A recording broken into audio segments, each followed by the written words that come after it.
पूरी गीता जी में केवल उस संत को ही दंडवत प्रणाम का प्रावधान बताया है, नहीं तो 18वें अध्याय के 65वें श्लोक में अपने विषय में कहता है गीता ज्ञानदाता के माम नमस्कारु, मुझे नमस्कार कर, मुझ में मन वाला हो, मेरा भक्त बन, तू निश्चय ही मुझे ही प्राप्त होगा। अपने विषय में भी नमस्कार तक का प्रावधान बताया इसने, और उस तत्वदर्शी संत को कहा कि उसको दंडवत प्रणाम करने से, कपट छोड़कर सरलता पूर्वक, नम्रता पूर्वक, निष्कपट भाव से प्रसन्न करने से वह तत्वदर्शी संत तुझे उस तत्व ज्ञान का उपदेश करेंगे। अब फिर क्या बताता, 7वें अध्याय के 29वें श्लोक में कहता है कि अर्जुन, जो मेरे आश्रित होकर, यानी मेरे इस ज्ञान को आश्रय बनाकर तत्वदर्शी संतों की खोज कर लेते हैं, तो उनको वो केवल जरा और मरण से छूटने का ही प्रयत्न करते हैं। जरा मीन वृद्धावस्था, जरा मीन वृद्धावस्था और मरण मीन मृत्यु, डेथ। कहते वो केवल इस जरा बुढ़ापे के कैद और मृत्यु के दुख से बचने के लिए ही प्रयत्न करते हैं, क्योंकि वो तत्परम विदु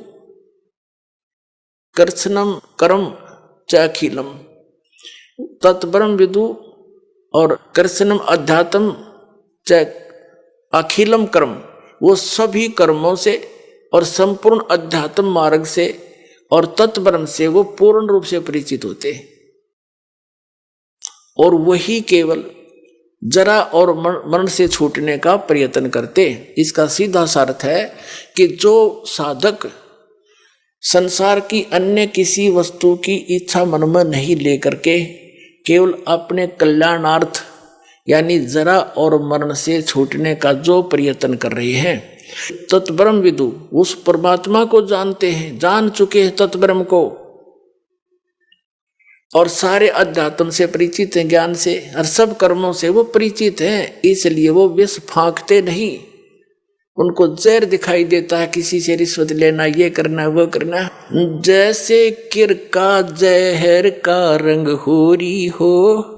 कहो कौन तिस खावे राम रंग होरी हो।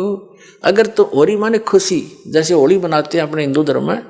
तो होली का मतलब बड़ी खुशी के साथ नाचते हैं, गाते हैं, कहते हैं यह है नकली होली। असल खुशी तो उनको होगी जो परम पिता परमात्मा कबीर जी की शरण में आकर विधिवत भक्ति करेंगे, सारे सुख रहेंगे, कदे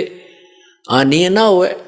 कहते समर्थ का शरणाग हो रंग होरी हो, कदे न हो ए काज राम रंग होरी हो।